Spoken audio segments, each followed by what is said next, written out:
पुण्यातील Jain boarding house जमिनीच्या व्यवहार प्रकरणी रवींद्र धंगेकर यांनी मुरलीधर मोहोळ यांच्यावर अनेक आरोप केले। अशातच काही दिवसांपूर्वी मुरलीधर मोहोळ यांनी आचार्य गुप्तीनंद महाराज यांची भेट घेतली। या भेटीदरम्यान नेमकी काय चर्चा झाली याबाबत आचार्य गुप्तीनंद महाराज यांनी पत्रकार परिषदेत माहिती दिली आहे। व्यवहार रद्द करण्याची प्रस्ताव जो आहे मेल जो आहे तो ट्रस्टी यांना केलेला आहे। तुम्ही या सगळ्या भूमिकेकडे कसं बघताय? देशात सुद्धा आंदोलन आहे, या सगळ्या प्रकरणाकडे झालेल्या आतापर्यंतच्या बाबत कसं बघताय? मेरे यहाँ सुनने में आया है कि जो बिल्डर है जिन्होंने इसे खरीदा था और भगवान महावीर उनको गिरवी रखा था, जो पाप उनके द्वारा हुआ था, तो उनको इसका समझ में आया। समझ में आने पर उनके मित्र, परम मित्र अण्णा मोहोल, मुरलीधर मोहोल, जो सांसद हैं, यहाँ के जनप्रतिनिधि हैं, वो हमारे पास में आए। हमने उनको बुलवाया और उन्होंने समाज की भावना को देखा कि ये जो मंदिर है ये दिगंबर जैन समाज का है, बोर्डिंग दिगंबर जैन समाज का है, गरीब बच्चों के लिए है और जन भावना के साथ में खिलवाड़ नहीं होना चाहिए।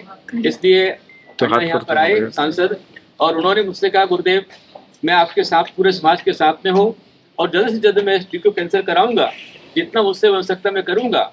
और मुरलीधर अण्णा मोहोल के परम मित्र विशाल गोखले हैं, तो मित्र होने के कारण से, मित्र के नाते उन्होंने उनसे कहा कि तू इसमें से डील कैंसिल कर।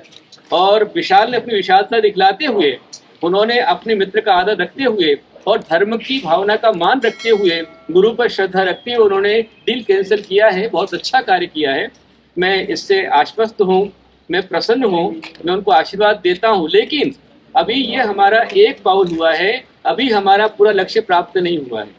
जब तक ये पूरी डील कैंसिल नहीं होती है, मतलब अभी ट्रस्टी इसके महादोषी, पहले ट्रस्टी दोषी है। यदि आज इतना बड़ा बखेड़ा खड़ा हुआ है तो ट्रस्ट के कारण से हुआ है। ट्रस्ट की महाभ्रष्टता से सारे परेशानी खड़ी हुई है, तो ट्रस्टियों को इसके अंदर से माघार लेना चाहिए और जो गैर कानूनी की डील उन्होंने की है उसे पूरा कैंसिलेशन करना चाहिए। चैरिटी कमिश्नर क्लियर करना चाहिए। इसके क्लियर किए बिना हमारा आंदोलन पूरा नहीं होगा। जब तक यहाँ हॉस्टल में पुनः बच्चे आकर के उनकी पढ़ाई शुरू नहीं होती है, तब तक हमारा आंदोलन पीछे हटने वाला नहीं है। अभी ये शुरुआत है, एक पहला मंगलाचरण हुआ है, उसके लिए मैं उनको सभी के लिए आशीर्वाद दूंगा। पर मोर्चा जोरदार ढंग से पूरे देश में निकलना ही चाहिए। हमारी लड़ाई सरकार से नहीं है, हमारी लड़ाई हमारी किसी पक्ष से नहीं है। हमारी लड़ाई जो है वो भ्रष्टाचार से है, अत्याचार से है, शोषण से है, अन्याय से, अधर्म से है। जो अत्याचार किया जा रहा है गरीब बच्चों पर, जो अत्याचार किया जा रहा है जैन समाज पर, हमारे अपनों ही द्वारा, और वो हमारी बात सुन नहीं रहे हैं। इसलिए आंदोलन चलता रहेगा। मात्र एक जैन संस्था के लिए नहीं, बल्कि पूरे भारत की जो संस्थाएं हैं उन सभी संस्थाओं को बचाने के लिए हमारा आंदोलन चलता रहेगा। तुम्ही आंदोलनाचा इशारा दिलाय, मात्र 1 तारखेला जे आझाद मैदानावर परवानगी नाकारली आहे त्या ठिकाणी तिथल्या प्रशासनाने, मुंबईत होणार आहे का आंदोलन? देखिए, हमारे बहुत सारे लोग अब सीधे राजू शेट्टी आदि जो भी कार्यकर्ता हैं, सभी लोग, पहली बात तो ये बता दूं कि इस आंदोलन का जो भी मुख्य नायक है वो कोई व्यक्ति नहीं है। इस आंदोलन के मुख्य नायक हमारे आराध्य भगवान महावीर स्वामी।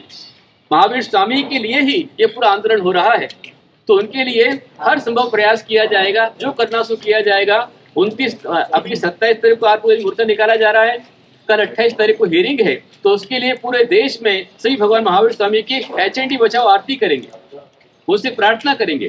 और यदि निर्णय निकल के आता बहुत अच्छी बात है, नहीं आता है तो 29 तारीख को सकल जैन समाज, और जैन समाज नहीं, सकल समाज, क्योंकि इस आंदोलन को जो रूप मिला है वो अकेले जैनों से नहीं मिला है, बल्कि जन जन, हर एक पार्टी, हर एक पक्ष, हर एक मत, हर एक संप्रदाय, सभी ने मिलकर इसको सपोर्ट किया है। इस कारण से ये आंदोलन इस ऊंचाई को प्राप्त हुआ है। सारी पार्टी, अभी तो मैं कहूंगा कि शासन भी पूरी तरह से हमारे साथ में दिखलाई दे रहा है, पर पूर्णता से आ जाए तो बहुत अच्छी बात होगी। इसलिए 29 तारीख को पूरे देश में इसके लिए अनशन का आंदोलन पूरा समाज करेगा, सब लोग करेंगे। और यदि उसमें सारा विषय क्लियर हो जाता है, समाज के हाथ में ये मंदिर पूरा आ जाता है, तब तो हम इसका जल्लोष मनाएंगे।